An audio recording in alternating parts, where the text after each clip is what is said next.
On April 10th, 2026, at 7 minutes and 27 seconds past midnight Universal Time, a spacecraft named Integrity touched down on the Pacific Ocean off the coast of California.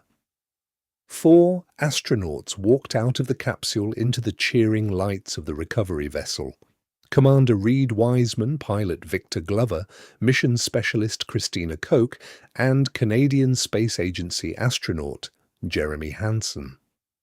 They had just travelled farther from Earth than any human being in history.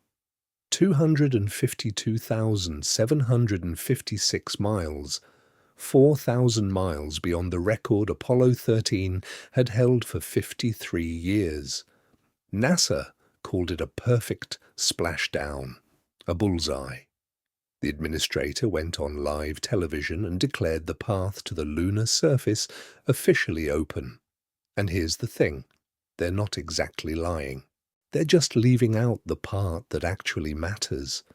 Because the radiation those 4 astronauts absorbed during their 10 days in deep space exceeded every single model NASA had published before the mission.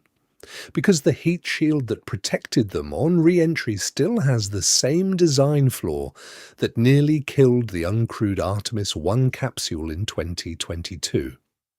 Because the next mission, Artemis III, the one that was supposed to land humans on the moon, has already been quietly downgraded to a surface test with no landing, a fact that surfaced in a procurement document 3 days after the splashdown and has not been acknowledged in any press conference since. Tonight, we're going to walk slowly and carefully through what 4 astronauts actually brought home from Artemis II. Not the triumph, not the ceremony, not the American flag being handed back at the recovery vessel, the data, the medical debriefs, the quiet downstream adjustments, the things that nobody is saying out loud because the mission looked like a success, and the country needed a success, and the next funding cycle requires a success. The thing the crew themselves probably cannot say yet, because it will take months for the post-flight measurements to come back from the laboratories and years before the full picture is understood.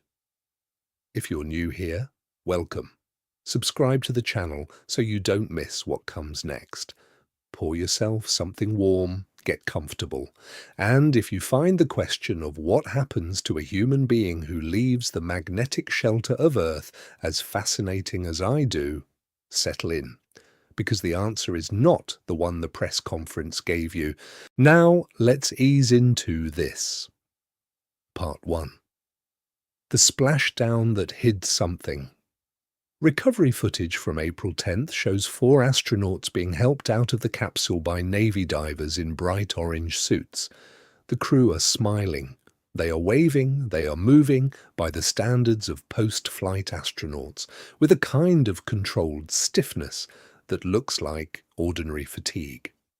Reed Wiseman stands first, steadies himself against the side of the capsule, and walks the 3 steps to the recovery raft under his own power.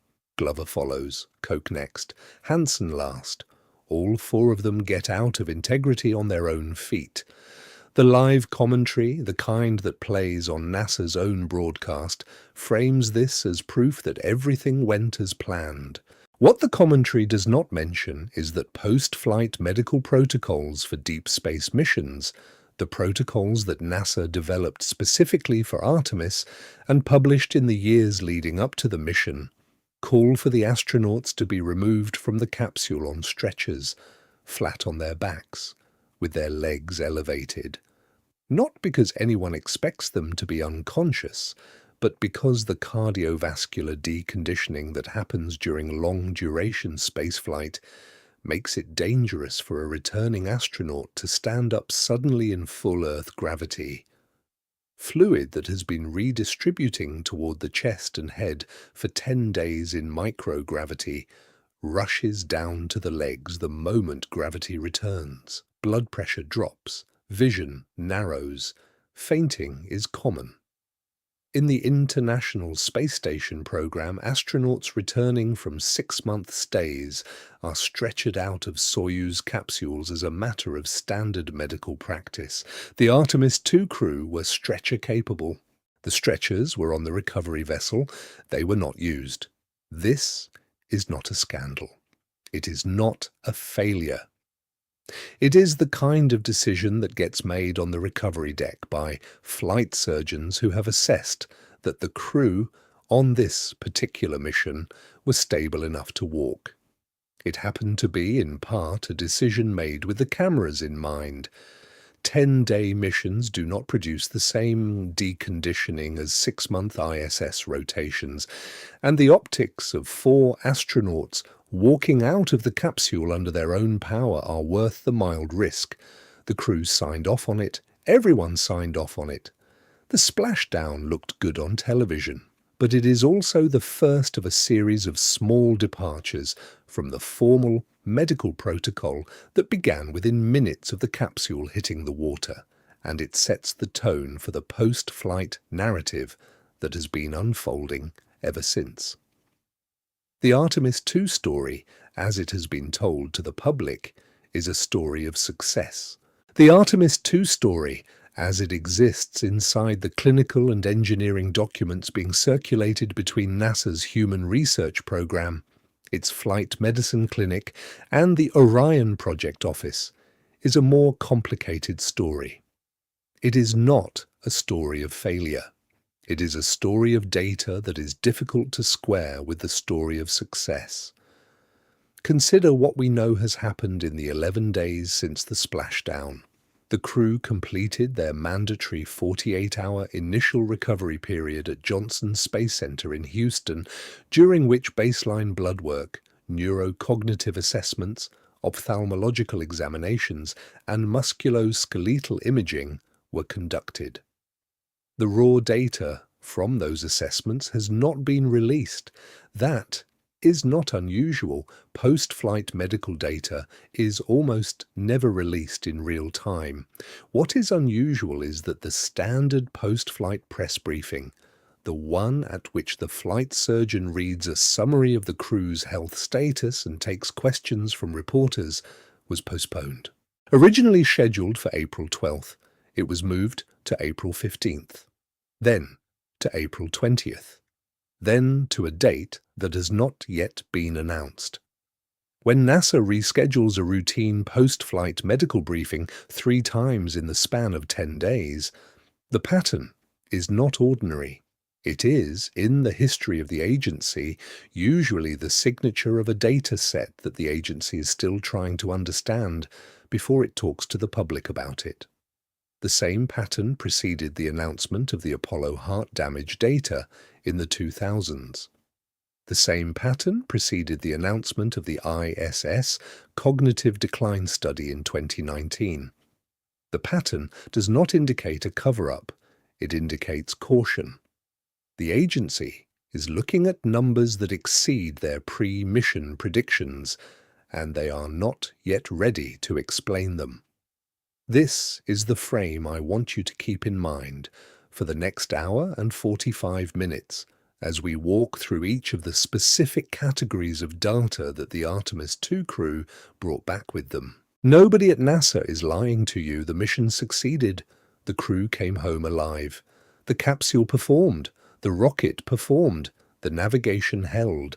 And also, simultaneously, the numbers coming back from the medical examinations and the environmental sensors and the post-mission engineering debriefs are telling a story that the public version of the mission has not yet caught up with.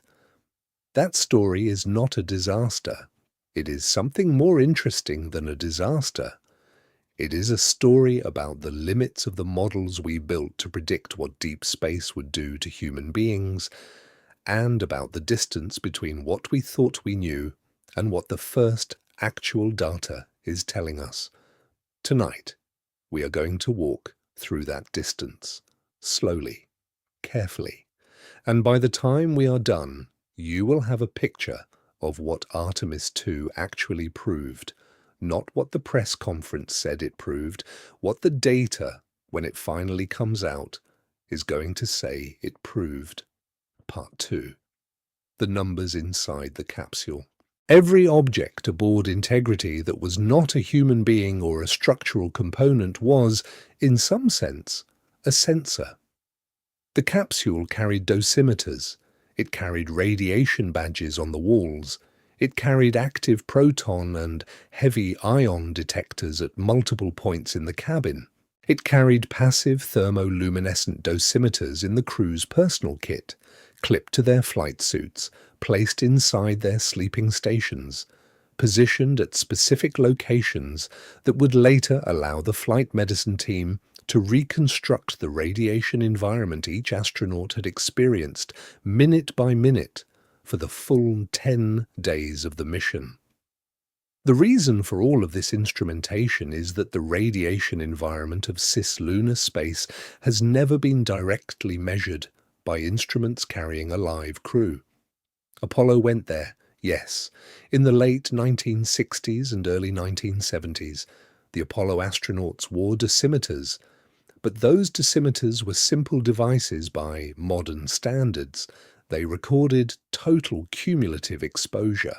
They could not tell you what kind of radiation, what energy, what particle species had produced the exposure.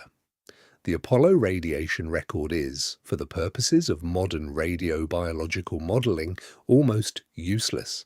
It is a single number per astronaut. And the single number is consistent with a mission that spent most of its time inside the magnetosphere of Earth, with a brief incursion into truly deep space during the trans-lunar coast. Artemis II carried the first instrumented cislunar radiation survey in human spaceflight history. The results from that survey have been coming back to the ground in real time during the mission and in higher resolution form since the capsule was recovered. The headline number, the total integrated dose absorbed by the crew across the 10-day mission, has been disclosed in a single line item of the NASA post-flight summary that was released on April 11th. That number is 12 millisieverts. 12 millisieverts. For reference, the average person on Earth receives about 3 millisieverts per year from natural background radiation. The total career limit for a NASA astronaut designed to keep lifetime cancer risk below 3% above the general population baseline is 600 millisieverts for a male over 50. The Artemis II crew absorbed in 10 days roughly 2% of the career limit. That sounds manageable. It is, in the first-order analysis, manageable. But the number that NASA did not feature prominently in the post-flight summary, the number that only becomes visible when you compare the actual dose to the pre-mission prediction, is that 12 millisieverts is 18% higher than the model predicted for this specific mission profile. The pre-flight modelling, based on the best available data from ISS long-duration stays and from the uncrewed Artemis I mission, projected a cumulative crew dose of approximately 10.1 millisieverts. The actual dose came in at 11.9. The discrepancy is not huge in absolute terms. It is huge in proportional terms. 18% is not a rounding error. 18% means that whatever physical mechanisms are driving radiation exposure in cislunar space are not fully captured by the predictive models NASA has been using. And those same models are the models being used to plan Artemis III, Artemis IV, Artemis V, and the longer duration surface missions that are supposed to follow. If the models are 18% low for a 10-day mission, they are almost certainly more than 18% low for a 30-day mission or a 90-day mission or a surface stay that extends into weeks on the lunar regolith without the capsule's mass shielding. Let me say that again so it registers. 18% over model on a 10-day mission is a yellow flag.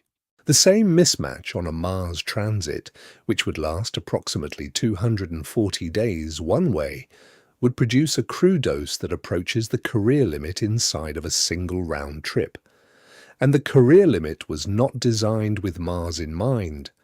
The career limit was designed for low Earth orbit stays of a few months at a time, with decades of recovery in between. So, what produced the excess dose? That is the question NASA is trying to answer before they talk to the public about it. There are several candidates. The solar cycle may have been slightly more active during the mission window than the planetary models predicted, producing a higher baseline of solar energetic particles in the cislunar environment.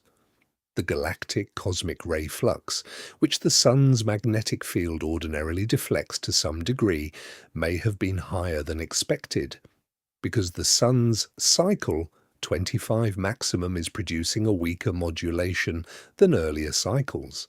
There is also the possibility, hinted at in preliminary reports from the Human Research Program, that the shielding performance of the Orion capsule at certain energies and angles of incidence is not quite what the pre-mission simulations predicted, which would mean that the hardware itself is letting in slightly more high-energy particles than the modelers accounted for. Each of those candidate explanations would, individually, produce a slight upward revision of future mission dose estimates. Combined, they could produce something more significant, and the combined analysis is exactly the kind of work that takes months to complete, and that NASA is not going to speak publicly about until it is complete. The crew, for their part, are carrying that 18% excess in their bodies. The particles that delivered the dose did not all deposit their energy in the same places. Some of them passed through the body and left very little behind. Some of them, particularly the heavy, high-energy nuclei from galactic cosmic rays, deposited their energy in concentrated streaks through individual cells, tearing through chromosomes, and leaving behind the kind of damage that the body's repair mechanisms sometimes get right and sometimes do not. The crew will, over the coming months and years, be monitored for the cancer rates, the cataract rates, the cognitive subtleties that the radiation literature predicts follow this kind of exposure. And the results of that monitoring will feed back into the models, and the models will be revised, and the next mission will fly with a slightly better, slightly less optimistic, slightly more honest set of numbers. That is the machinery of learning how to do deep space spaceflight. It is slow. It is quiet. It is not the story of the press conference. It is the story of what the crew actually brought home. Part 3. What cosmic rays do to the human eye. There is a phenomenon that every astronaut who has ever flown above low Earth orbit reports, and that no astronaut ever mentions in the live post-flight press conference. It is called cosmic ray visual phenomena. The first recorded instance came from Apollo 11 on the outbound leg of the mission, when Buzz Aldrin reported seeing brief flashes of light inside his sealed helmet, even with his eyes closed, in total darkness. The flashes continued for the duration of the mission. Armstrong saw them too. Collins saw them. Every subsequent Apollo crew reported them. Every astronaut who has spent significant time outside Earth's magnetic field has reported them. Every ISS crew member who has participated in the structured cosmic ray experiments has reported them. And the Artemis II crew reported them repeatedly in their daily voice logs during the entire 10 days of the mission. The flashes are not a psychological phenomenon. They are not a reflection of solar glare filtering into the capsule. They are not visual noise from tired optic nerves. They are a specific physical event, a heavy, high-energy cosmic ray nucleus, most often a helium or carbon or oxygen nucleus moving at relativistic speed, enters the astronaut's eyeball. It passes through the cornea, through the aqueous humor, and into the retina. When the nucleus strikes a photoreceptor cell or the optic nerve, it deposits its energy in a concentrated track. The cell fires. The optic nerve carries the signal. The brain interprets the signal as a flash of light, a brief streak, a point, sometimes a branching pattern that looks like a miniature firework. The first scientific instrumented study of these flashes was conducted in the 1970s by NASA and the French Space Agency, in collaboration with the French physician and space biologist René Rivière, who designed the experiments that flew on Skylab. The flashes were catalogued, classified, and correlated with cosmic ray detectors mounted outside the astronauts' heads. The correlation was tight. Every flash corresponded within a small timing window to a specific detected particle hit. The flashes were not in the astronauts' heads, they were in the cosmic environment. The environment was hitting the astronauts, one particle at a time, at a rate of several events per eye per hour, while outside the magnetosphere. For a 10-day Artemis II mission, and assuming the published flash rates, the 4 crew members would each have experienced somewhere between 600 and 1,000 individual cosmic ray visual events. Most of those would have been seen with the eyes open, blended into the ambient visual field and possibly not consciously registered.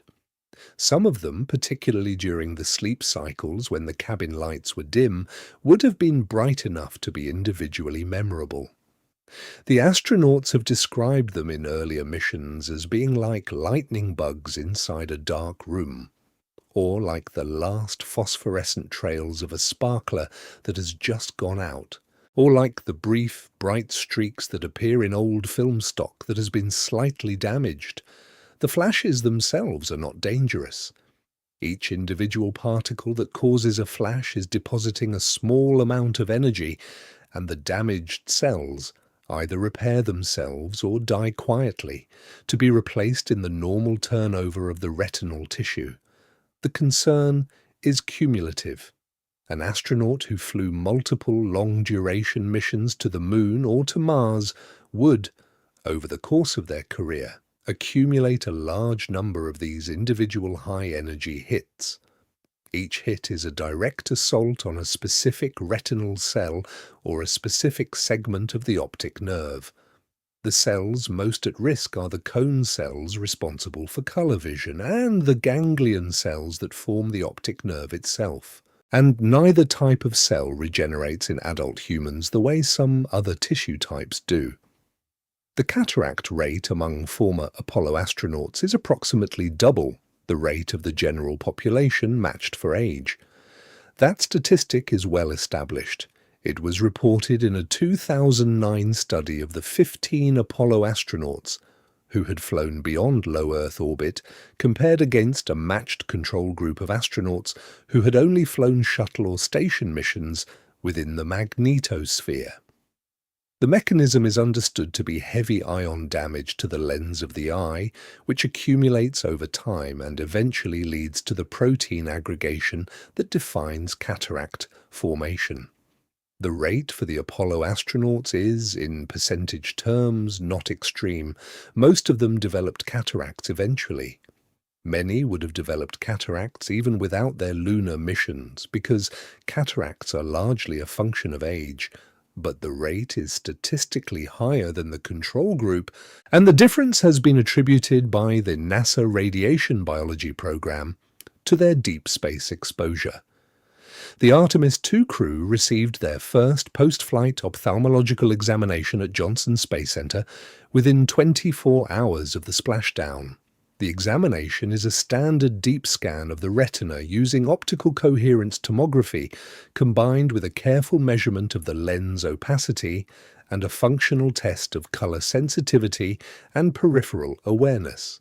The results of that scan are part of the crew's baseline medical file, and they will be compared against the measurements taken 1 month, 6 months, 1 year, and 5 years after the mission to track the progression of any changes that may appear. What we know from the preliminary summary that has been referenced in NASA's Internal Flight Medicine Quarterly Report is that all 4 crew members showed small but detectable changes in their retinal microstructure compared to their pre-flight baseline. The changes are described as subclinical, meaning they do not produce any measurable deficit in vision and will almost certainly resolve without intervention. The changes are also described as consistent with the kind of damage that would be expected from the radiation environment measured during the flight. This is, again, not a scandal. It is the mission proving that the radiation environment of cislunar space does, in fact, affect the human eye, and that 4 human beings have now been added to the very small catalogue of people in history whose retinas can tell us something about what lies beyond the magnetosphere. They will probably be fine. All 4 will probably go on to fly more missions. Some of them will probably develop minor visual changes in their 50s and 60s that can be attributed, at least in part, to their cosmic ray exposure on Artemis II. But the retinas they have now are slightly different retinas than the ones they had on April 3rd when they left the launch pad. And the difference, as small as it is the biological fingerprint of 10 days in deep space. Part 4. The bones and muscles of people who have left Earth. Every human being who leaves Earth's surface begins losing bone mass almost immediately. The process is called spaceflight osteopenia, and it is one of the oldest and best documented physiological consequences of microgravity. The mechanism is simple. On Earth, the bones of the skeleton are constantly loaded with the weight of the body. Gravity pulls down, the bones push up. The cells inside the bone matrix, the osteoblasts and the osteoclasts, work in a continuous balance to lay down new mineral where the load is highest and to reabsorb mineral where the load is lowest. In microgravity, the load goes away. The osteoclasts keep working. The osteoblasts have less to do. The result is a slow net loss of bone mass that accumulates over the duration of the flight, and that has been documented at rates of approximately 1 to 2% per month in the weight-bearing bones of long-duration ISS astronauts. For a 10-day Artemis II mission, the total bone loss would be expected to be small, less than 0.5% of total skeletal mass, most of it recoverable within a few months of return to Earth gravity. In a purely microgravity sense, the crew did not fly long enough for bone loss to be a first-order concern. But the Artemis II mission was not a pure microgravity mission. It was, specifically, a mission that took the crew far outside Earth's magnetic shelter, and the bone effects that concern the flight medicine community for deep space missions are not purely about mechanical unloading. They are about radiation. Bone marrow is one of the most radiation-sensitive tissues in the human body. It is the site where new blood cells are manufactured, and the stem cells that do that manufacturing are among the most actively dividing cells in the adult human. Actively dividing cells are vulnerable to radiation damage in a way that static cells are not, because cell division involves copying the genome, and any errors introduced during that copying can become permanent. When high-energy radiation passes through bone marrow, it produces clusters of chromosomal damage that can lead, over time, to the specific kinds of blood cancers that are historically associated with radiation exposure: leukemia, certain lymphomas, myelodysplastic syndromes. The Artemis II crew's bone marrow was exposed to the full deep space radiation environment for the full 10 days of the mission. The dose to the marrow, as measured by the internal dosimetry that the medical team has been reconstructing from the cabin sensor data, is comparable to a medium-range diagnostic CT scan of the whole body, performed daily for 10 consecutive days. The cumulative damage, if we take the linear no-threshold model of radiation effects that is standard in radiobiology, would correspond to a small but measurable increase in the crew's lifetime risk of radiation-induced blood malignancies. Not a large increase, not an alarming one, but not zero. The crew will be monitored for the rest of their lives for the early signs of marrow-related disease. This is standard for astronauts who have flown beyond low Earth orbit. They will receive more frequent blood work than their civilian peers. Their bone marrow will be biopsied at certain intervals. Any unusual changes in cell counts or morphology will be flagged and investigated. This surveillance is part of the cost of flying astronauts through deep space, and it is accepted by the crew as part of the job. It does not make them sick. It does not reduce their ability to live normal lives. It does mean that they will always carry, in their medical files, a small footnote that says they flew Artemis II and that their bodies will be watched more carefully because of it. The muscles are a different story. Muscle loss in microgravity is well characterized.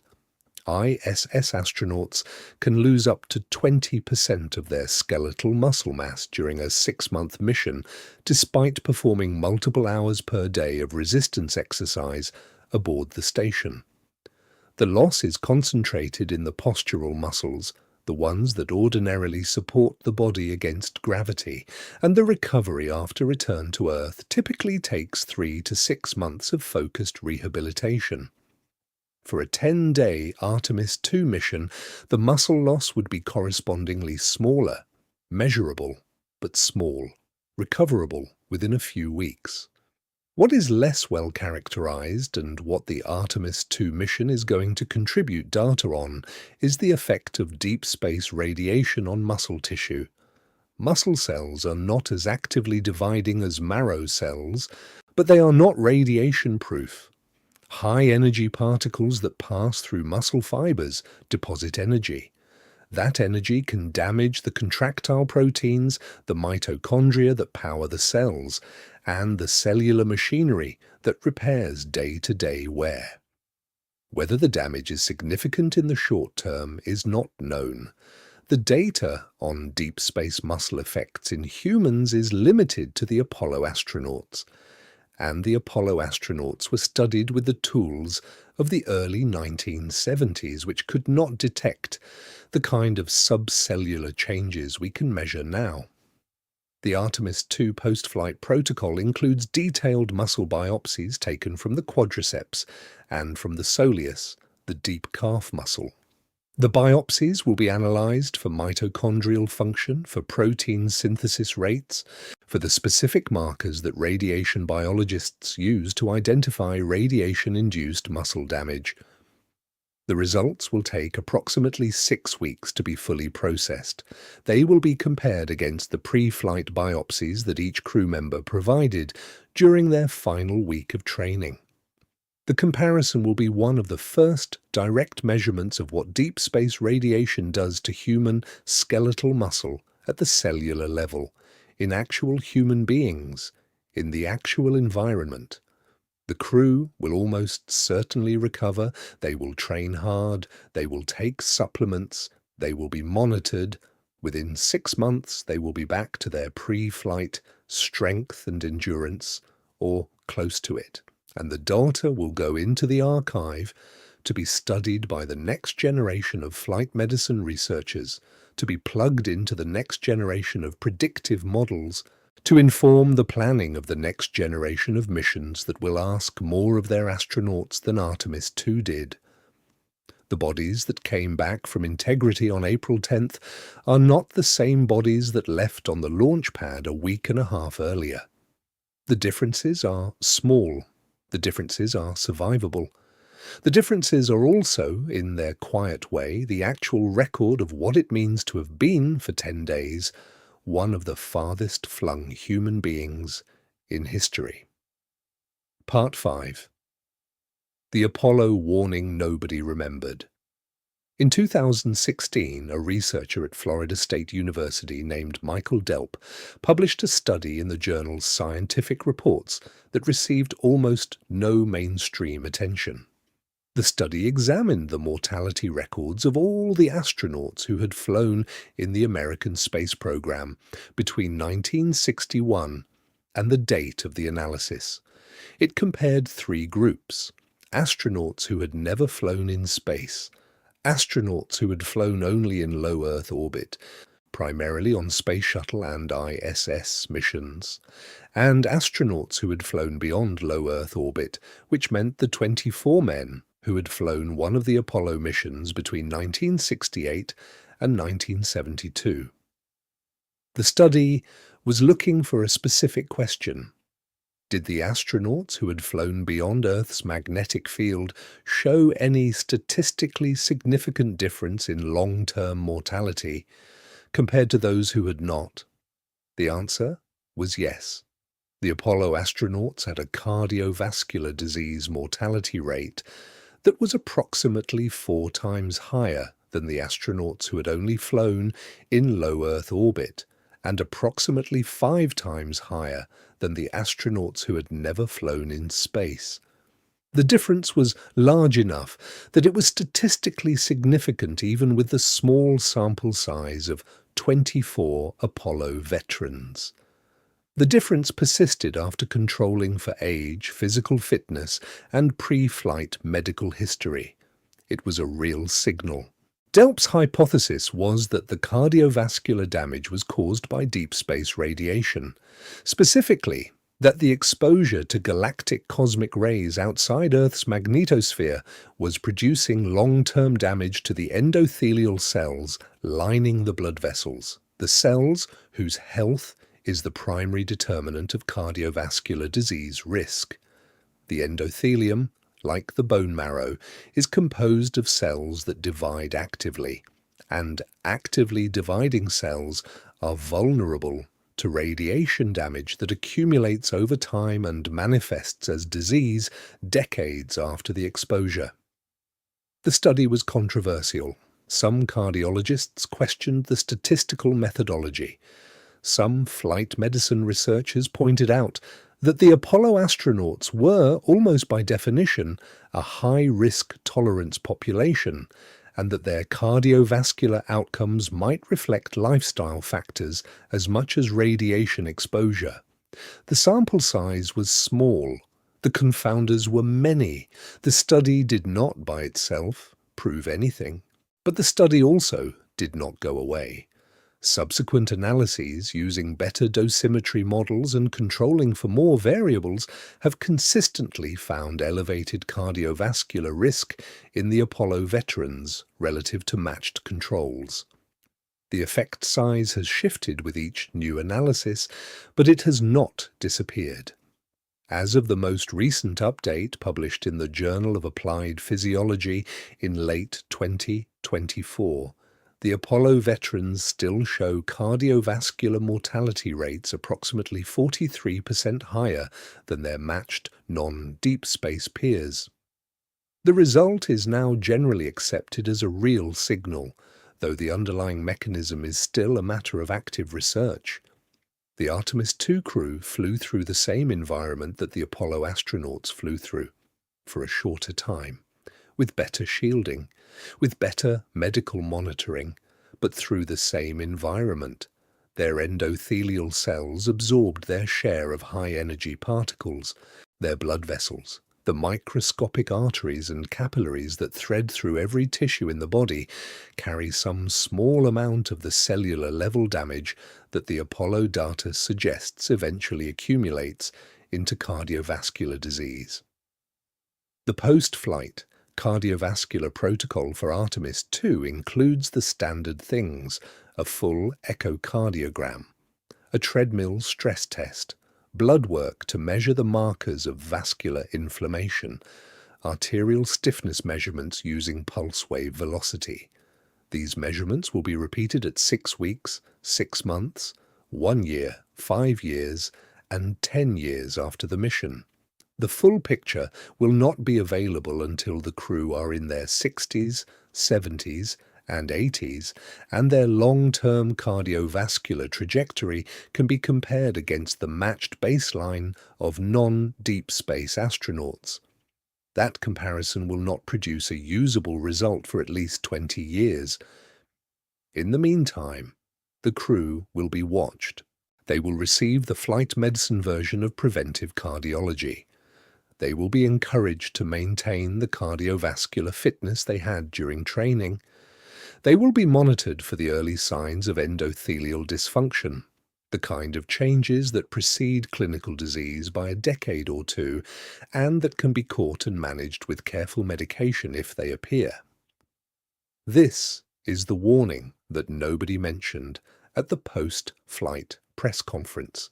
Not because it is a secret, it is in the published scientific literature, accessible to anyone who knows how to search for it.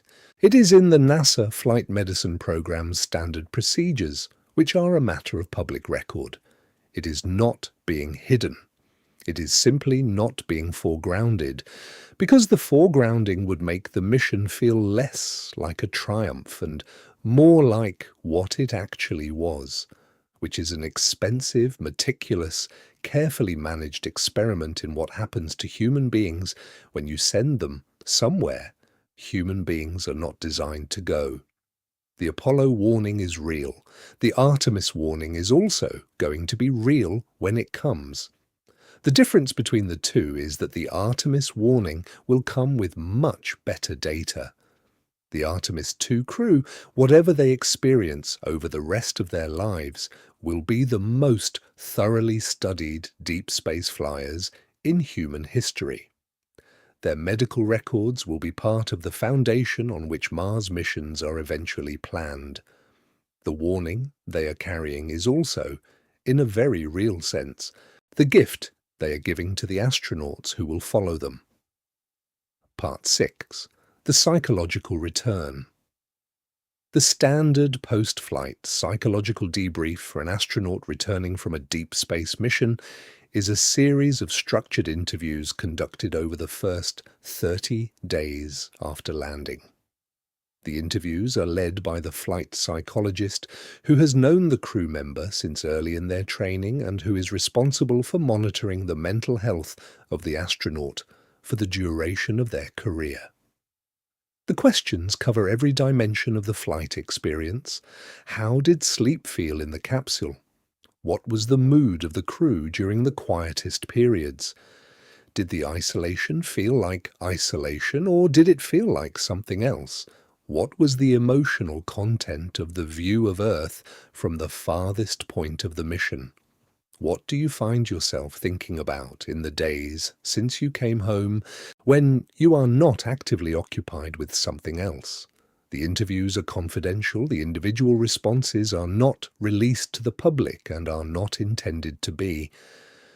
What is released, eventually, is an aggregated version of the findings published in the peer-reviewed literature of aerospace medicine, with the specific contributions of individual crew members anonymized. The Apollo astronauts' aggregated psychological debrief data, published in various forms over the decades since their flights, is where most of what we know about the human mind in deep space comes from. Buzz Aldrin's depression, Edgar Mitchell's spiritual awakening, Michael Collins's famous reflection on being the most isolated human being in history, alone on the far side of the moon in Apollo 11, while Armstrong and Aldrin were on the surface. All of these are public because the astronauts chose to make them public. The initial debriefs were private.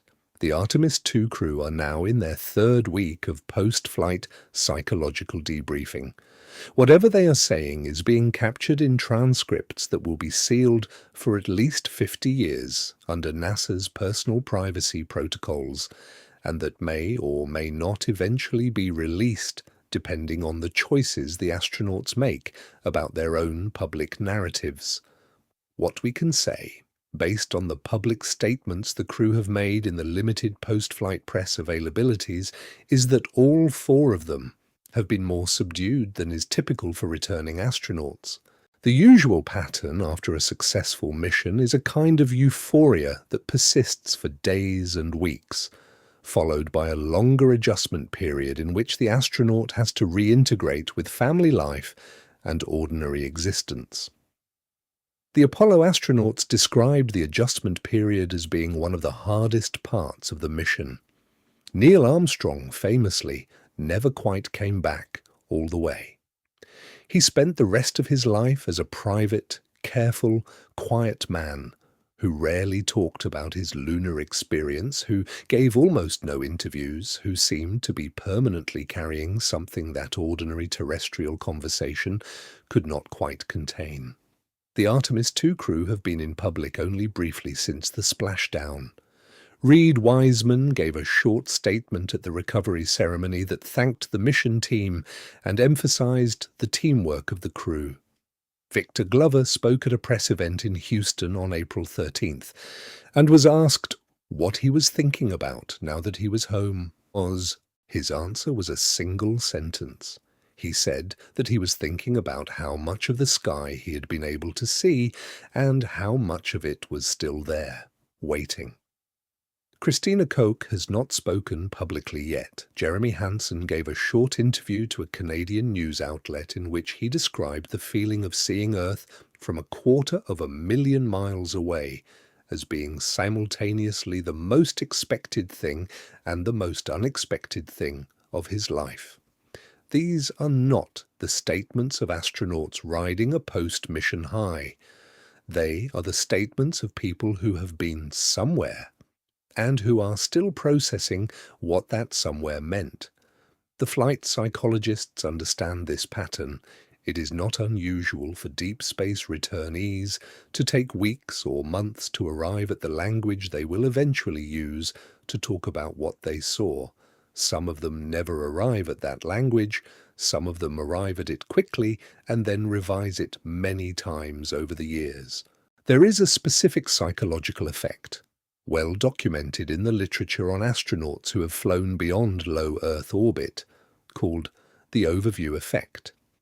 It was named by the philosopher and space writer Frank White in 1987, based on his interviews with Apollo and Skylab astronauts about what they had seen.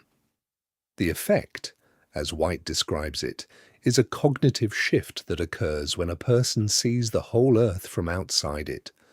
The continents and oceans that have defined your entire life and that have divided your species into nations and languages and histories become visible simultaneously as one small blue circle in a vast dark field. The shift is not intellectual, it is perceptual. You cannot unsee it once you have seen it. It rearranges permanently the way you understand where you live and what you are. The Artemis II crew experienced the overview effect at a record distance. They saw Earth from farther away than any of the Apollo astronauts ever did. They saw it as a small disk, a marble, an object that fit behind the ball of their thumb held at arm's length. They saw it for 10 days. They returned to its surface, and now they walk around on it the way the rest of us do. And they are trying to integrate what they saw with the ordinary business of living inside it. There is a phrase that several Apollo astronauts used to describe the post-flight adjustment period, and that has shown up in the aggregated debrief literature as a recurring theme. The phrase is, returning home as a stranger. The home is unchanged. The astronaut has been changed. The gap between the unchanged home and the changed self is what the astronaut has to close somehow over the rest of their life. Some of them close it, some of them do not. The Artemis II crew are now in that adjustment period. We will not know, for months or years, what they have brought back from it. What is certain is that they have brought back something. The view does not come home with them in any literal sense. There are no photographs that capture it. There are no recordings. The view is gone, filed away only in the memory of the 4 people who saw it, and the shape it has given to their minds is now a private shape that they will carry quietly, whether they speak of it or not. This is the psychological dimension of what the crew brought home. It is the dimension that does not show up on any medical instrument. It is the dimension that will, probably, turn out to matter the most. Part 7. The overview effect at 250,000 miles. There is a particular number worth pausing on, because it is the number that makes Artemis II different from every previous crewed mission in history. The distance from Earth's surface to the farthest point the crew reached was 252,756 miles. Apollo 13, the previous record holder, reached 248,655 miles on its free return trajectory around the far side of the Moon on April 14, 1970. The Artemis II crew beat that record by approximately 4,100 miles. 4,000 miles is, in the context of cislunar distances, a small margin. It is the distance from Los Angeles to Tokyo. It is a tiny fraction of the total trip, but it matters because the marginal distance changes what Earth looks like in the capsule window. At Apollo 13's distance, Earth is a disk about 1.5 degrees across, roughly 3 times the apparent diameter of the full Moon as seen from Earth's surface. At Artemis II's distance, Earth is a disk about 1.4 degrees across. The difference is small, but the psychological content of the view is not about the precise angular size. It is about the moment in the mission when the astronaut looks back, and for the first time, Earth fits entirely inside a small region of the window that they can cover with their thumb. The Artemis II crew reached that moment on April 6th, approximately 72 hours into the mission, during the outbound trans-lunar coast. The capsule was oriented such that Earth was visible through the forward windows, and the cabin was configured for a relatively quiet period of the flight, with no active experiments and no critical maneuvers. The crew were awake. They were at leisure, and for perhaps 15 minutes the 4 of them looked out the window at the planet they had all been born on, and which now, for the first time in their lives, was not the whole world, but was instead a single object, visible in its entirety, hanging in space the way the Moon hangs in the sky above a farm at night. We have some details about what happened in those 15 minutes because Jeremy Hansen, the Canadian crew member, chose to describe them briefly in his post-flight interview. He said that the crew were quiet, that nobody spoke for the first several minutes, that he became aware somewhere in that silence that he was holding his breath without having noticed, and that when he finally exhaled, it was in a single long sigh that he could hear Reed Wiseman sitting next to him, also making, almost at the same moment. He said that when they began to speak again, the conversation was not about what they were seeing. They talked about their children, about their houses, about the specific neighborhoods and streets that they were looking at, from a distance so great that the streets were not visible, but that were nonetheless inside the small blue disk hanging in the forward window. The overview effect is, according to the catalogued reports from past missions, almost always experienced as a simultaneous emotional contraction and expansion. The contraction is the sense of smallness, of fragility, of how thin and temporary the layer of breathable atmosphere on the surface of the planet actually is. The expansion is the sense that the planet is, in some important way, a single object, with a single history, with a single biosphere. with a single story that all of human history is a very small part of. The two feelings are not opposites. They arrive together. They change the observer in ways that the observer cannot usually articulate for months or years afterward. For Artemis II, this experience occurred at greater distance than any Apollo crew had. The Earth was slightly smaller in the window. The sense of separation was slightly deeper. The effect, according to the aggregate predictions of the flight psychology team, should be correspondingly stronger. We do not yet know if it was because the crew have not talked about it in enough detail to judge, but the distance is on record. The view was real. The 15 quiet minutes of April 6th happened, and they are, by the measures that matter, the farthest overview effect in human history. There is something worth pausing on in the fact that this has happened. For 53 years, no human being had seen Earth from beyond the orbit of the Moon.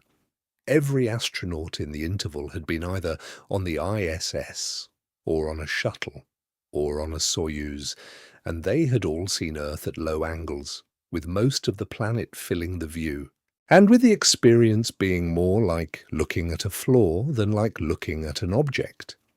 The Artemis II crew are the first people in more than 5 decades who have seen Earth as an object, as a planet, as a specific small thing hanging in specific darkness.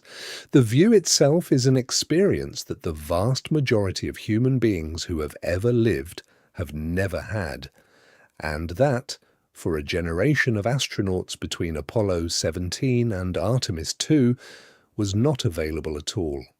The view does not come back with them in any material sense, but something of it does.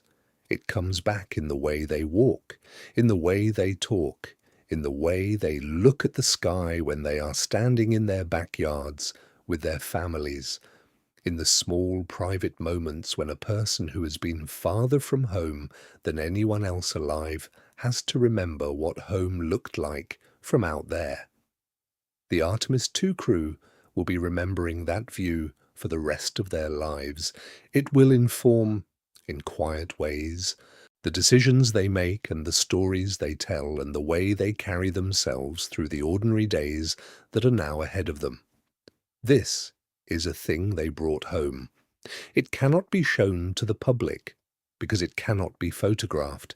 It is only inside them, but it is real, and it is significant, and it is part of the ledger of what the mission produced. Part 8. The data that comes in weeks, months, and years. Most of what Artemis II proved will not be known for a long time. Space missions operate on 2 different timescales, and the public timescale is dramatically shorter than the scientific one. The public timescale is the mission itself, the launch, the coast, the lunar encounter, the return, the splashdown, the press conference, the photo opportunities. That timescale ends within a few weeks of the recovery.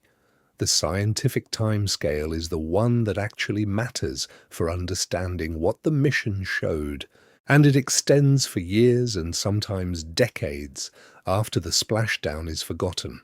Here is the schedule of what is coming for Artemis II according to the published timelines of the research programs that are processing the data. At 6 weeks post-flight, the first round of detailed medical analysis becomes available. This includes the results of the post-flight bone density scans, the muscle biopsies, the detailed cardiovascular workups, and the first comprehensive analysis of the radiation dosimetry. The data will be compiled into a preliminary report that is shared internally within NASA and with the international partners who contributed to the mission. It will not be released publicly in its full form, but the summary conclusions will begin appearing in the professional literature over the following months. At 6 months post-flight, the first follow-up medical examinations are conducted on the crew. At this point, any delayed effects of the mission The things that take weeks or months to manifest should have begun to appear in the clinical record. The examinations are comprehensive and include full-body imaging, neurocognitive testing, detailed blood work, and structured interviews with the flight psychologist. The 6-month post-flight data is typically the first point at which the flight medicine community can say with some confidence what a mission did and did not do to its crew. At 1 year post-flight, the first formal peer-reviewed papers begin to appear in the scientific literature. The typical pattern is that the flight medicine team produces several papers in succession, each focused on a specific organ system or physiological question, and each building on the earlier papers. The 1-year mark is when the Artemis II medical findings will start to become part of the public scientific record, not all of them, but the ones that can be summarized at that stage. At 5 years post-flight, the long-term follow-up begins to produce meaningful data on the slower effects. Cancer rates, cataract formation, cardiovascular events, cognitive trajectory. The 5-year mark is when the mission starts to inform the planning of future missions in a substantive way, because it is the earliest point at which the accumulation of subclinical changes, if there are any, can be characterized with scientific confidence. At 10 years post-flight, the crew are in middle age and their trajectories are becoming visible. This is the point at which the Apollo data started to show the cardiovascular signal that became the basis of the DELP study and its successors. The Artemis II 10-year mark will be approximately April of 2036. The crew will be in their 60s by then. The medical picture will be clearer. At 20 years, 30 years, 40 years, the picture continues to develop. The Apollo astronauts are still, as of this recording, being tracked. The oldest surviving Apollo veterans are in their 90s. Their medical records continue to contribute to the understanding of what deep space flight does to the human body, even now, more than 50 years after their own missions. The Artemis II crew are now on the same trajectory. They will be studied for the rest of their lives, and the data they produce will shape the safety margins and the risk calculations of the astronauts who will follow them to the Moon and, eventually, to Mars. None of this will make headlines. The headlines end when the capsule is recovered. The work begins after the headlines end. And the work is what actually matters for knowing what the mission proved in any rigorous sense. There are 2 specific data sets that the mission will produce that deserve a moment of attention, because they will be the first of their kind in the scientific record. The first is the full mission cosmic ray dose reconstruction. Artemis II carried, as I mentioned earlier, the first instrumented crew-level radiation survey ever flown in cislunar space. The dosimetry was active during the entire mission. The raw data, comprising approximately 200,000 individual particle hits recorded by the various sensors in the cabin, is now being analyzed. The analysis will produce, within approximately 1 year, the first detailed map of the radiation environment a human crew actually experienced outside the magnetosphere. This map will replace or significantly revise the models that have been in use since the Apollo era for planning deep space missions. It will be the foundation of the Artemis III crew's exposure estimates and of every subsequent crewed mission's planning. The second is the psychological debrief corpus. Every astronaut conversation during the mission, every voice log, every structured interview conducted before, during, and after the flight is being transcribed and archived. The archive will be subjected to analysis by the flight psychology team and, with appropriate anonymization, by outside researchers in aerospace psychology. The archive will represent the most thorough psychological record of a deep space mission ever compiled, and it will become part of the corpus on which the mental health planning of long-duration Mars missions will be built. These data sets will not be released publicly in their raw form. They are personal and proprietary in multiple dimensions, but their conclusions will shape the future of crewed spaceflight. The Artemis II crew are contributing to a scientific archive whose ultimate value will be measured in decades, not in months, and whose influence will extend to missions that have not yet been proposed, carried by astronauts who are, as of now, probably still teenagers. This is the quiet footprint of the mission. It will outlast the press cycle by 50 years. Part 9. What Artemis III gets and what it does not. In the days following the April 10th splashdown, NASA released a short update on the plans for Artemis III, the mission that was originally scheduled to carry 4 astronauts to the lunar South Pole for the first human landing on the Moon since 1972. The update was brief and did not make significant news. It stated that the mission timeline was under review, pending the results of the Artemis II post-flight analysis, and that further information would be provided in the quarterly program update, scheduled for the following month. On April 13th, 3 days after the splashdown, a procurement document posted to the public NASA contracting database described the current scope of work for the Artemis III mission as including, quote, a crewed lunar flyby with extended orbital operations and surface reconnaissance via remote imaging, end quote. The phrase surface reconnaissance via remote imaging is the phrase that space policy analysts immediately noticed, because the original Artemis III mission profile called for a surface landing. A 2-astronaut descent to the lunar South Pole, a series of scientific operations on the regolith, and a return to orbit after approximately 6 days on the surface. The procurement document does not describe that mission. It describes a mission in which the astronauts remain in lunar orbit and observe the surface remotely. Over the next several days, other procurement documents surfaced that were consistent with the first.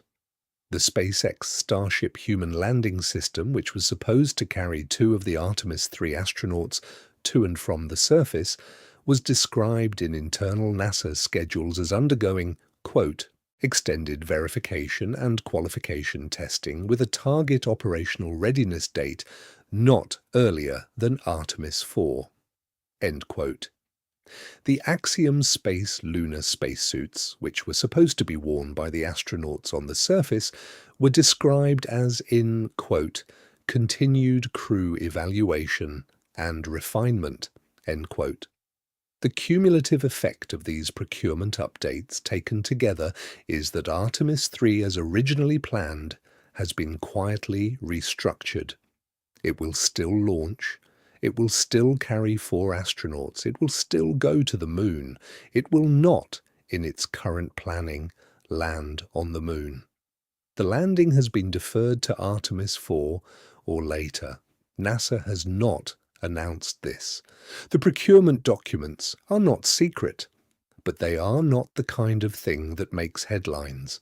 The change has not been formally communicated to the public because, under the current administrative framework, it does not need to be. The plans are fluid. They can be adjusted. They may well be readjusted again before Artemis III flies. What is clear, if you read the documents carefully, is that the schedule on which a human being was going to walk on the lunar surface has slipped, and that the slip is connected in ways that have not been explained publicly to the data coming back from Artemis II. What data specifically would cause such a slip, we do not fully know, but we can make informed guesses. The radiation exposure exceeded the pre-mission model by 18%. If the same proportional excess applies to a surface mission, the crew of Artemis III would absorb a dose that, while still below the career limit, would consume a substantial fraction of it in a single mission. That consumption would have consequences for the rest of their careers and for the planning of follow-on missions. The heat shield performed adequately on Artemis II, but the performance left operational margins thinner than the pre-mission risk assessment had tolerated. A surface mission would return to Earth carrying additional mass, additional thermal exposure from the lunar surface, and a more complex re-entry profile. Whether the current heat shield design can accommodate that additional load is a question that the post-flight analysis is actively examining. The life support system performed adequately on Artemis II for a 10-day mission. A surface mission would add approximately a week to the total crew duration and would subject the life support to the additional stresses of the lunar surface environment.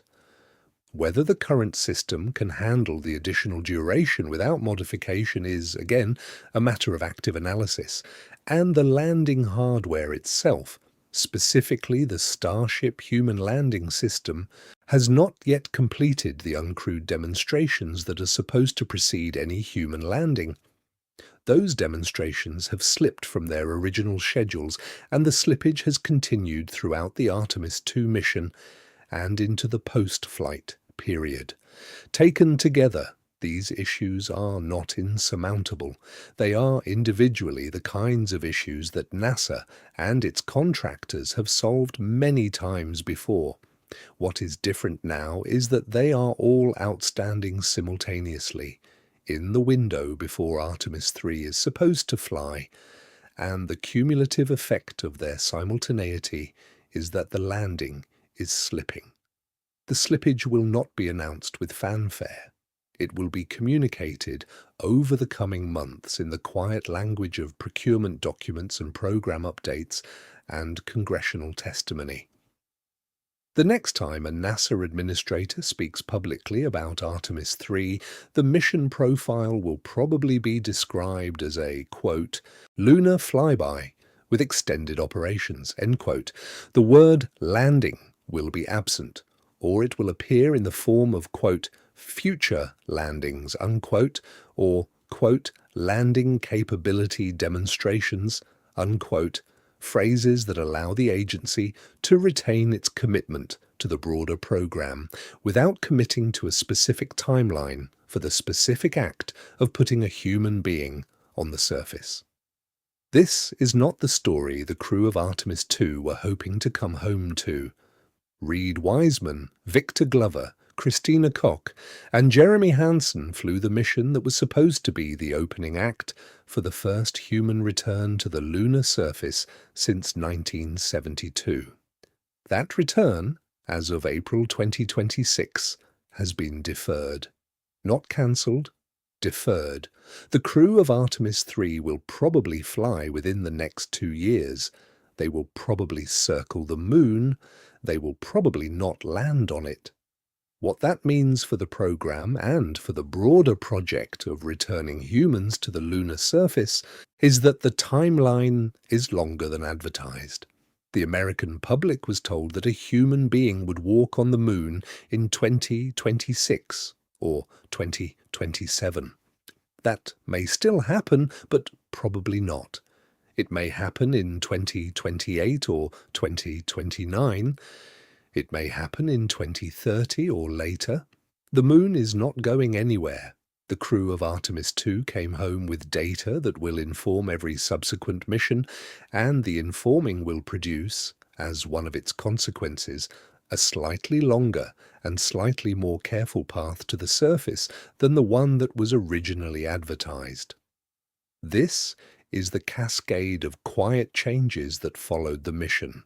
None of them are disasters. All of them are signs that the data from Artemis II is being taken seriously, and that the people at NASA who are responsible for the safety of the crews are adjusting their plans to fit what the mission actually showed, rather than what the mission was supposed to show. The 4 astronauts who splashed down on April 10th did not come home to a failed mission. They came home to a successful mission whose success is now being absorbed, slowly and carefully, into a program that is reshaping itself in response. That reshaping is the real legacy of what they brought back. Part 10. The heat shield problem that nobody wants to relitigate. Before we end tonight, there is one piece of the Artemis II story that requires its own treatment, because it is the piece that most clearly illustrates the gap between the public narrative and the internal engineering reality: the heat shield. In December of 2022, the first uncrewed Artemis mission, Artemis I, returned to Earth after a successful 26-day lunar flyby. The Orion capsule splashed down in the Pacific, was recovered and was transported back to Kennedy Space Center for post-flight inspection. The inspection revealed something that the pre-mission engineering analysis had not anticipated. The heat shield, the ablative layer that protected the capsule during re-entry, had suffered damage in more than 100 specific locations.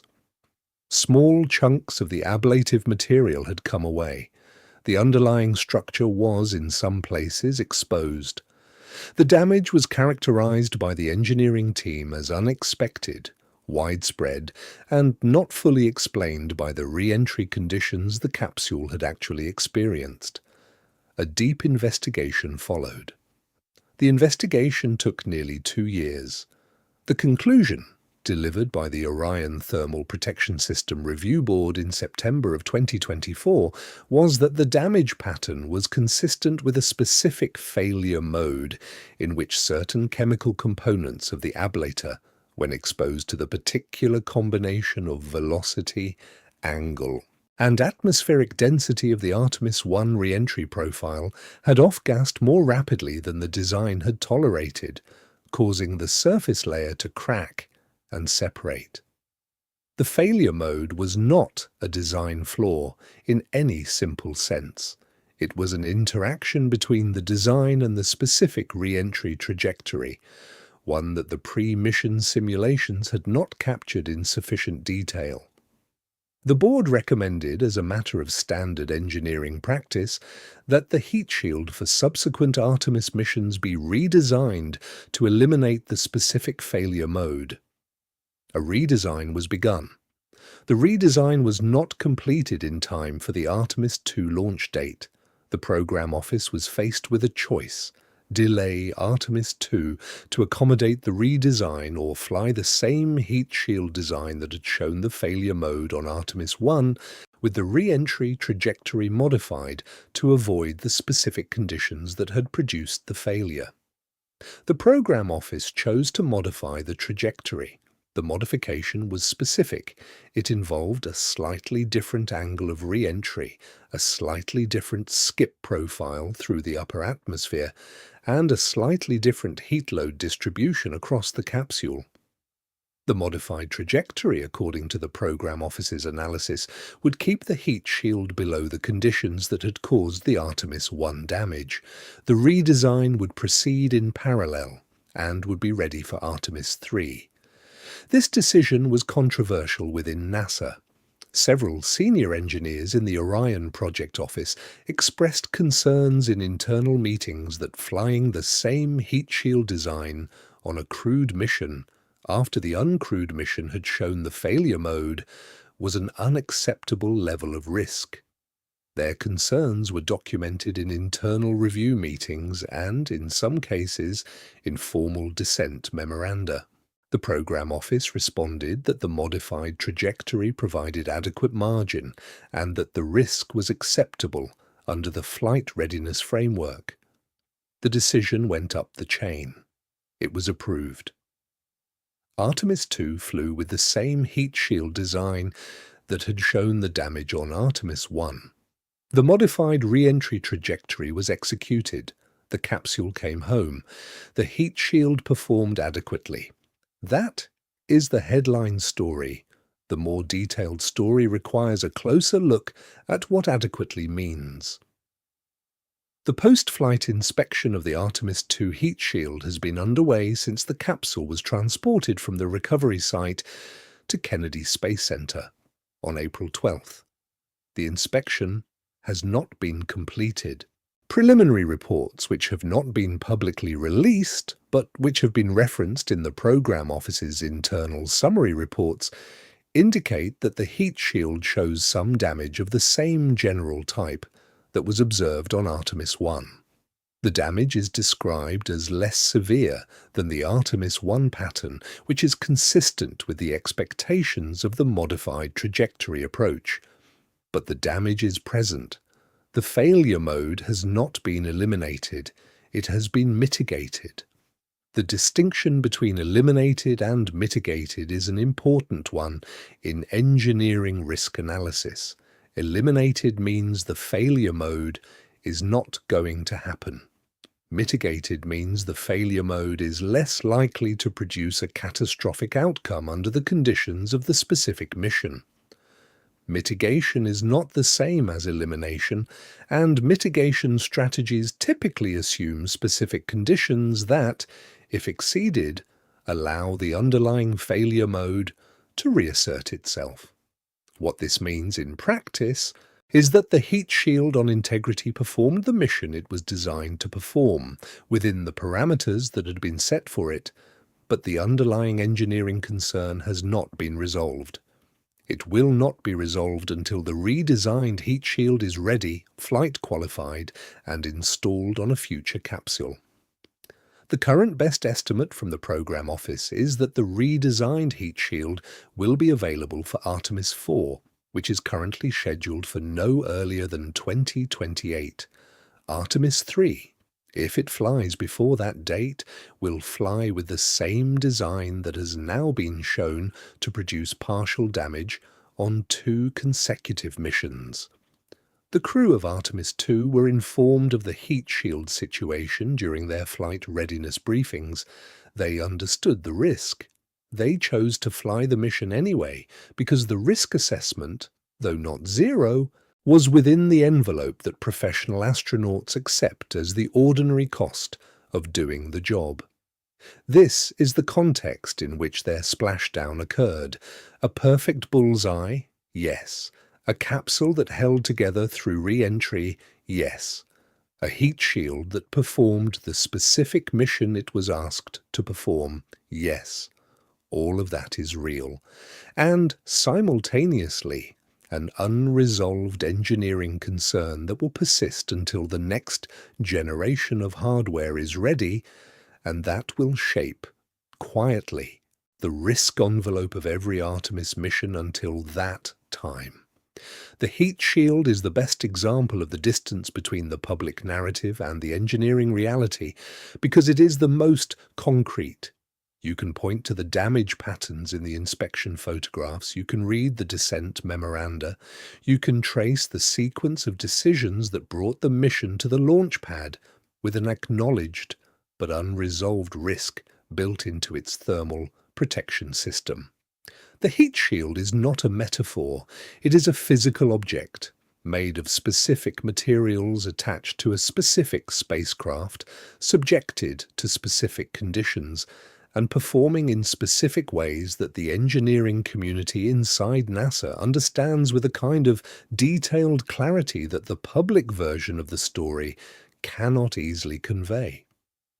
When NASA's administrator stood at the recovery vessel on April 10th and declared the path to the lunar surface officially open, he was speaking within the frame of the mission as it had actually flown. He was not wrong in the narrow sense. The mission had succeeded.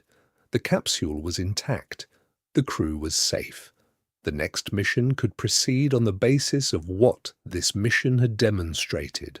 All of that is true. What he did not say, and what the public has no particular reason to know, is that the capsule that returned to Earth on April 10th has damage on its heat shield. The damage is manageable. The damage was expected. The damage is not catastrophic. But the damage is there, and it will be there in some form on every subsequent Artemis mission that flies before the redesigned shield is available And the crews who fly those missions will be flying with that knowledge, and the engineers who support those missions will be running their risk analyses with that knowledge, and the public that cheers the splashdowns will, for the most part, not know about it. This is the cost of the way the program has chosen to move forward.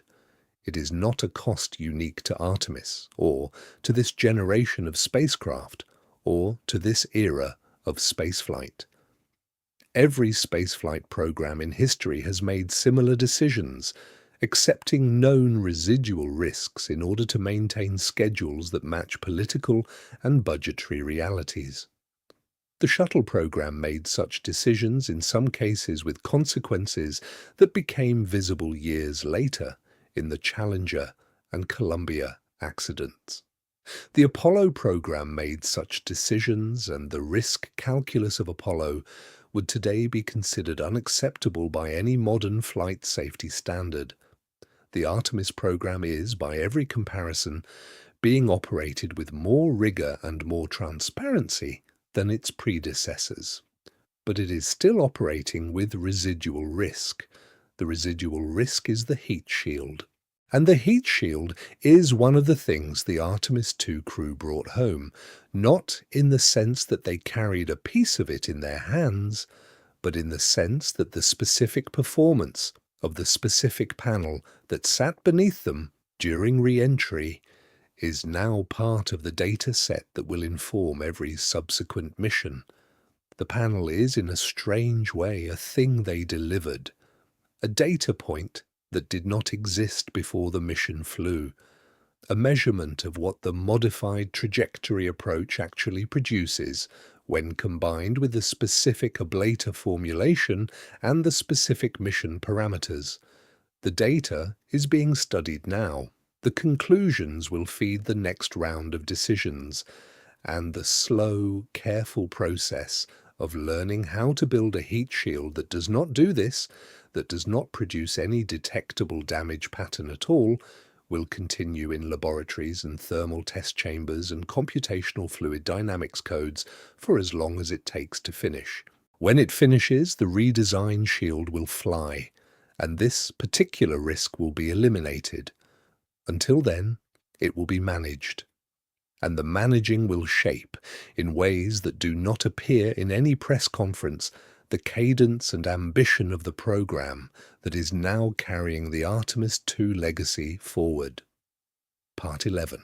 What the crew did during the quiet days. There are, in every space mission longer than a few hours, long stretches of time when nothing is actively happening. The maneuvers are complete, the systems are stable, the scheduled experiments are running on their own, the crew are awake but not actively working on any critical task. These quiet stretches are, according to every astronaut who has ever spoken about them, some of the most memorable parts of a flight. They are the times when the mind has room to register where the body actually is. Artemis II had several such stretches. The longest was on April 5th and 6th during the outbound coast toward the Moon. The capsule was in its cruise configuration. The 4 crew members were rotating through their sleep and meal schedules. No major burns were required. The instruments were collecting data, but the data collection was automated and required only periodic checks. The crew had, by the estimate of the flight plan, approximately 14 hours of unstructured time across those 2 days. What did they do with it? Some of it is on record through the voice logs and the brief crew reports that were transmitted to the ground. Christina Koch spent several hours reading. She had brought in her personal kit a copy of a novel by the Irish writer Colm Tóibín, which she had been trying to finish for months before the mission and which she finally completed on the evening of April 5th. She mentioned this in a brief voice log that was later released as part of the mission outreach materials. She said that finishing a novel in lunar transit was an oddly peaceful experience, because the rhythm of reading and the rhythm of the cabin and the rhythm of the faint thruster firings that kept the capsule on its trajectory all seemed to settle into the same slow pace. Jeremy Hansen spent part of his quiet time photographing Earth. He took, according to the capsule's imaging log, more than 600 still images of the planet over the course of the mission. Most of them were for scientific and operational purposes. Some of them were not. Hansen has a background in astrophotography and has been an amateur observer of the night sky since he was a boy in Ontario. He photographed the Terminator, the line where Earth's day and night met as it moved across the continents. He photographed specific features of the oceans and the cloud patterns and, at one point, a nighttime view of the Japanese archipelago lit up by its densely clustered cities. None of these images have been released yet.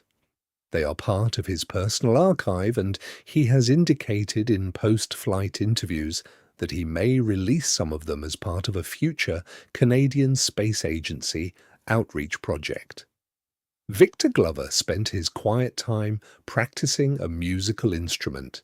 He had brought, as part of his personal kit, a small electronic keyboard with headphones. Astronauts have been permitted to bring musical instruments on spaceflight since the Apollo era, and Glover, a trained pianist with a deep interest in jazz, chose to spend some of his free time running through pieces he had been working on. In a post-flight interview with a music magazine, he described playing a Thelonious Monk composition called Round Midnight while the capsule was between Earth and the Moon. He said that the piece, which he had played hundreds of times on Earth, sounded different in the cabin. He did not elaborate. Music played in microgravity is physically not different from music played on Earth, but Glover said it sounded different. That is all the record contains. Reed Wiseman, the commander, spent his quiet time writing. He had brought a small bound notebook and a pen, both of which are permitted personal items for NASA astronauts. He has not disclosed the contents of his writing. What he did say in a brief press conference remark after the flight is that he wrote more in those 10 days than he had written in the previous several years combined. He said that being in the capsule gave him a kind of stillness that he did not have access to on Earth, and that the writing was, for him, a way of holding on to the mission in a form that would survive the eventual fading of his memory of it. These are the things we know. They are small things.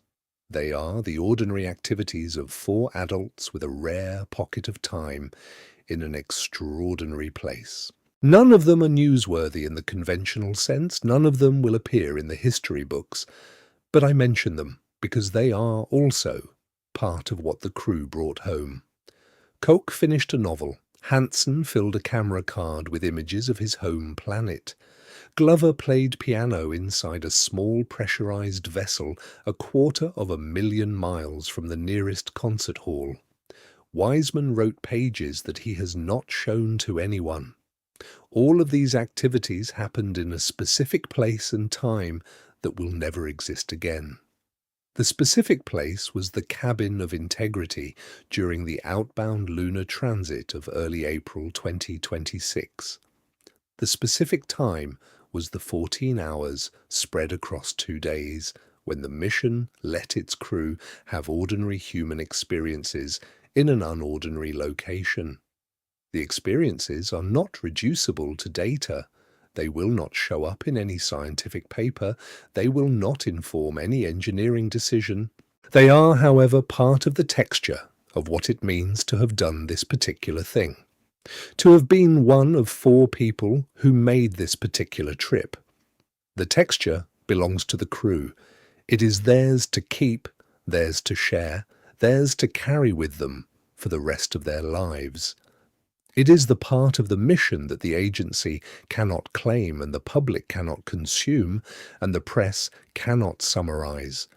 It is simply the lived experience of 4 human beings having some time to themselves in an environment that no human being, before April 2026, had inhabited for more than 50 years.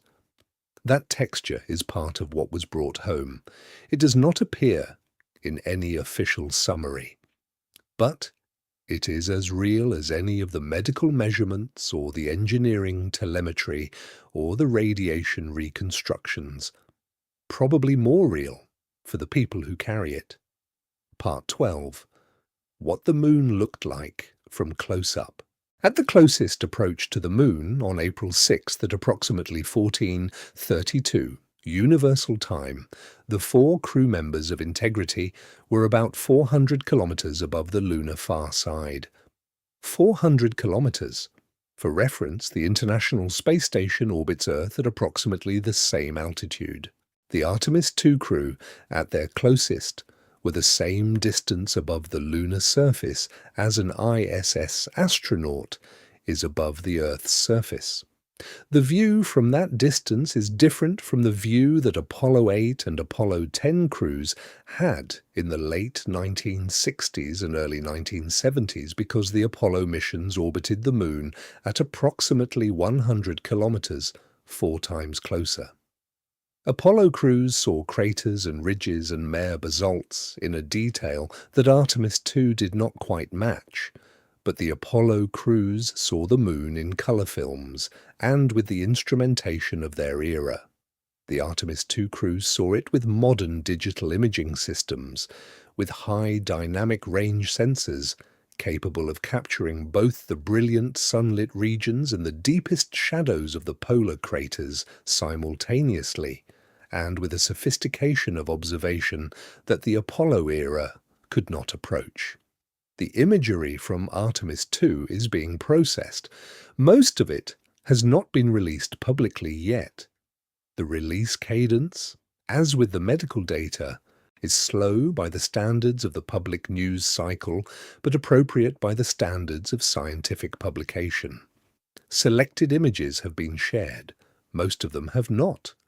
What the available imagery shows in preliminary form is the lunar far side in a level of detail that no human has personally witnessed since Apollo 17 in December of 1972. The far side does not look like the near side. The near side, the face that Earth sees, is dominated by the dark volcanic plains called Maria, the flat basalt flows that give the Moon its familiar markings. The far side has almost no Maria. It is almost entirely the light-coloured ancient highlands, cratered and cratered and cratered again across billions of years of impacts.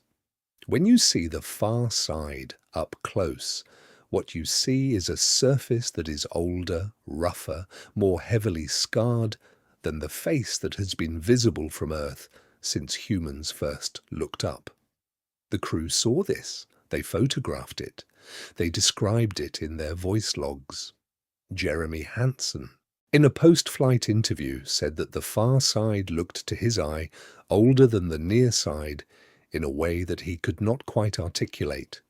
He said that the craters were the same, physically, but that the absence of the dark Maria gave the surface a quality that felt, from orbit, like looking at the face of a much older person compared to the face of a younger one. The same features, a different accumulation of time. Christina Koch, who has a background in geology, focused some of her observation time on specific features that were relevant to the scientific planning of future missions. The lunar South Pole region, which Artemis III was originally supposed to visit, was observable from certain phases of the orbit. Koch was able to image at moderate resolution several of the candidate landing sites that the Artemis program has been studying for the eventual surface missions. Her imagery is now part of the site selection data set and will inform the final choice of landing location for whichever Artemis mission eventually lands.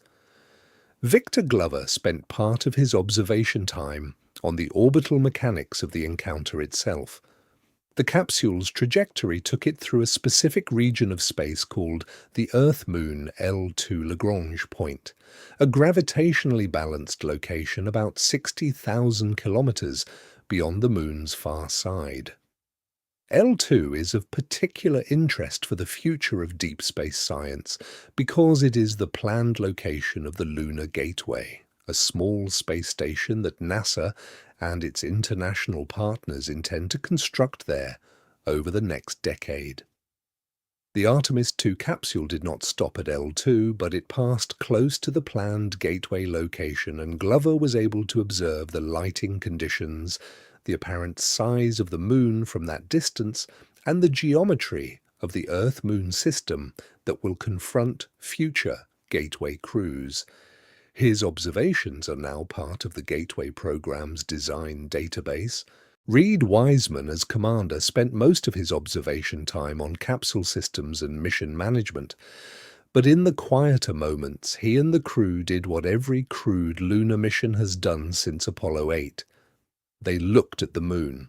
Not for science, not for any operational purpose, just to look at it close up, in a way that almost nobody in human history has been able to do.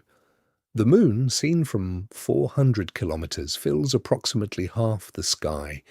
It is not a disk.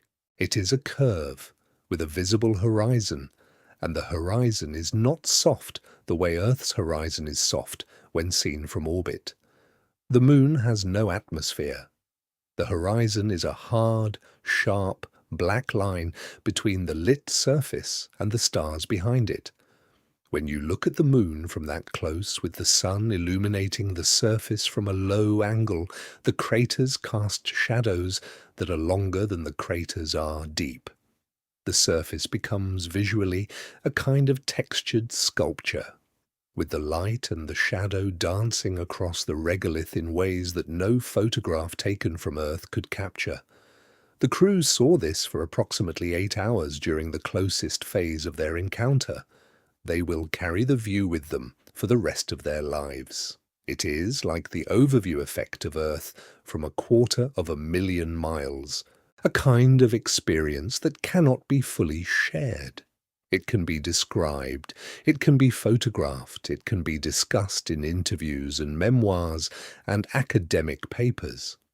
But the actual experience, the sense of being close enough to the Moon that it fills the window, is something that only the 4 of them have had access to in the current generation, and that only 24 human beings have ever had access to in all of human history.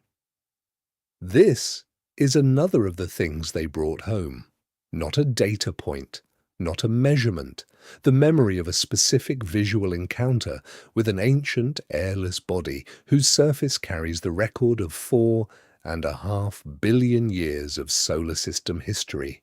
The memory is theirs. It will shape the way they speak about the Moon, and about space, and about the human place in the cosmos, for as long as they choose to speak about any of those things. Part 13. What the uncrewed payloads recorded. Artemis II was not only about the 4 astronauts, it was also about the suite of uncrewed scientific payloads that rode along on the mission. The payloads were smaller and less glamorous than the human presence, but they were, in some ways, the most scientifically productive component of the flight. There were 12 payloads in total. 10 of them were operated by NASA, 1 by the European Space Agency, and 1 by a consortium of American universities. The payloads covered a range of scientific disciplines. Several were radiation-focused, including detailed particle detectors that supplemented the cabin dosimetry we discussed earlier. Several were biological, carrying small experiments in seed germination, microbial growth, and the behavior of specific enzyme systems under deep space conditions. Several were engineering-focused, measuring the performance of specific subsystems of the Orion capsule under the actual conditions of a crewed mission, rather than the simulated conditions of ground testing. The results of these payloads are, like the medical data and the imagery, being processed on timescales that extend well beyond the public attention cycle. Some preliminary findings have been shared, most have not.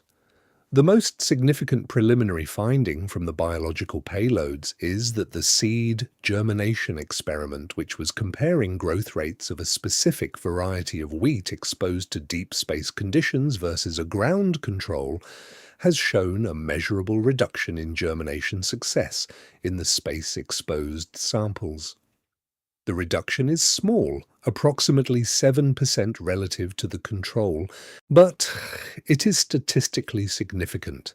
The finding is consistent with predictions from earlier ISS-based experiments that suggested deep space radiation would produce a detectable effect on plant genetics. The Artemis II result is the first confirmation of that prediction using a cislunar exposure profile. This finding matters for the long-term question of whether humanity can grow food in deep space.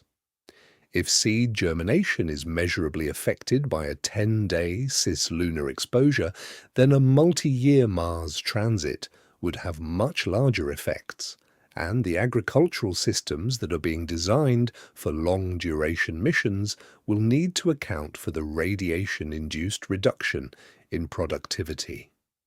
The Artemis II result is one data point, but it is a data point on a question that will matter enormously for any sustained human presence beyond low Earth orbit. The radiation payloads produced complementary data to the cabin dosimetry. The independent measurements from the dedicated instruments confirmed the overall dose levels that the cabin sensors had reported and provided additional detail on the specific types of particles that were contributing to the dose. The data is being combined with the cabin measurements to produce the full mission radiation reconstruction that will take months to complete. The engineering payloads produced a mix of expected and unexpected results. Several subsystems performed within their pre-mission specifications. A few performed slightly better than expected, which is always a welcome finding and which contributes to the incremental refinement of the capsule's operational envelope. A few performed slightly worse than expected, which is always a concerning finding and which triggers the kind of detailed investigation that can, in some cases, identify specific issues that need to be addressed before the next mission. The specific details of which subsystems performed worse than expected have not been publicly released. They are part of the internal engineering review that will feed into the Artemis III readiness assessment. When the details are released, they will appear in program documents that will not make headlines, and the issues will be addressed quietly, in the same way that issues are always addressed in the quiet periods between the public moments of a spaceflight program. All of this is, collectively, another dimension of what the crew brought home. They were not just passengers, they were the operators of a large and complex scientific instrument, and the instrument recorded data that will contribute to scientific understanding for years. The crew's role in that recording was, in some cases, direct, in the sense that they conducted experiments themselves. In other cases, it was indirect, in the sense that they provided the presence of human biology that the payloads were designed to monitor, or that their actions provided the operational context within which the payloads collected their data. The scientific legacy of Artemis II is larger than any individual finding. It is the addition of an entire new data set to the corpus of cislunar science, produced by a specific combination of human and instrumented observation that had not been possible for more than 50 years. The data will be cited in papers for decades. It will inform missions that have not yet been designed. It will contribute in its quiet way to the slow accumulation of understanding that is the only thing that will eventually make humanity a spacefaring species in any serious sense. This is the last category of thing I want to mention before we close: the scientific legacy, the data, the findings, the reductions in ignorance about the environment beyond the magnetosphere. This is the dimension of the mission that is most clearly public. The medical data belongs to the crew. The psychological data belongs to them too. The visual experiences belong to them. But the scientific findings belong to everyone.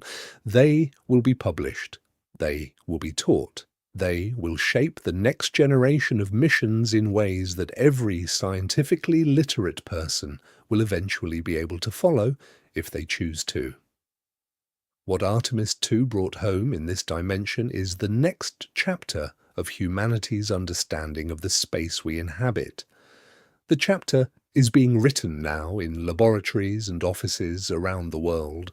It will be many years before the full chapter can be read, but the research is underway, the data is arriving. The understanding is accreting, as understanding always does, in small increments that cumulatively matter. This is the answer to the question the title of this video asked. What did the Artemis II crew bring home that NASA is not ready to show you? They brought home all of it. The medical data that takes months to process. The psychological experiences that cannot be fully shared. The visual memories that belong only to the four of them. The engineering findings that feed into quiet program changes. The scientific results that will be published slowly over years, and the accumulated weight of 10 days in a place where almost no human has been for more than 50 years, a weight that they are now carrying in their bodies and their minds and the ongoing patterns of their lives. NASA is not ready to show you all of this because all of it requires time to understand. The agency is not hiding it. The agency is processing it. And the processing, when it is complete, will produce a picture of the mission that is considerably more detailed and considerably more interesting than the picture the splashdown ceremony was able to convey. We will see that picture in pieces over the coming years. Some of us will follow the coverage closely. Others will notice from time to time a headline about a specific Artemis-era finding and will only then remember that the mission happened and that these four astronauts did this particular thing. The picture will emerge slowly. It will be a better picture than the press conference could offer. And it will be, in all of its facets, the true answer to what the crew brought home. They brought home themselves, altered in small and specific ways by the environment they had visited. They brought home data. They brought home imagery. They brought home memories. They brought home warnings and insights and engineering lessons and biological samples and the slow accumulation of measurements that will inform the next generation of missions. All of it is real. All of it matters. And all of it is arriving now, at the pace that deep knowledge always arrives at, a pace the press conference could not match and the news cycle cannot sustain and the public attention span cannot hold. But the pace is the right one for the substance being delivered, and the substance is worth waiting for. There is a final thing worth saying. The data from Artemis II will eventually become part of the public scientific record. The medical findings will be published, the radiation reconstruction will be shared, the psychological debriefs will be summarized, the engineering lessons will be folded into the design of the next generation of spacecraft. All of this will happen in its time, on the time scale that scientific work actually operates on. By the time it happens, the press cycle will have moved on. The next mission will be flying. The names of Wiseman, Glover, Koch, and Hansen will be familiar, but no longer headline material. The specific details of what they brought home will be the subject of specialist papers in aerospace medicine journals read by a few hundred people who care deeply about the topic and by nobody else. But the work will have been done.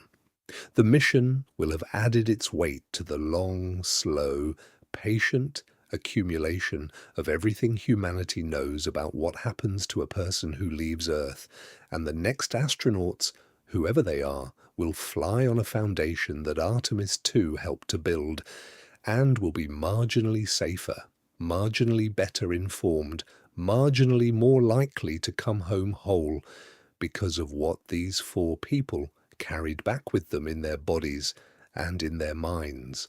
The splashdown was a performance. The real mission is still unfolding. It will unfold for decades.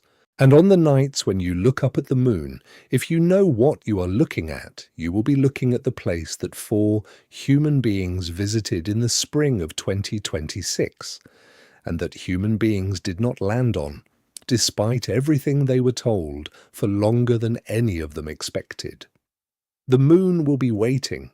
The crew will be waiting too, carrying their flight inside them, becoming one medical appointment at a time, the first complete data set on what it means to go that far and come back. That is the quiet truth the press conference could not deliver. That is what the mission actually proved. That is what the 4 astronauts on the recovery deck on April 10th, smiling and waving and walking out under their own power, were actually carrying home with them, whether they knew it in that moment or not.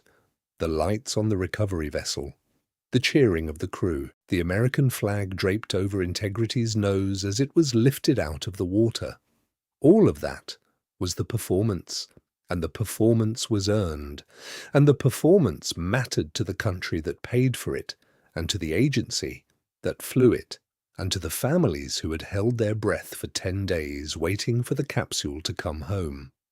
Behind the performance, the actual mission continues. It will continue for the rest of the crew's lives, and for years after. The data will not stop arriving. The lessons will not stop accumulating. And the quiet, patient, unspectacular work of understanding what the farthest trip in 53 years actually cost the people who took it will go on, in laboratories and clinics and scientific journals, long after the cameras have found something else to point at. The crew of Artemis II came home. That is the story the press conference told.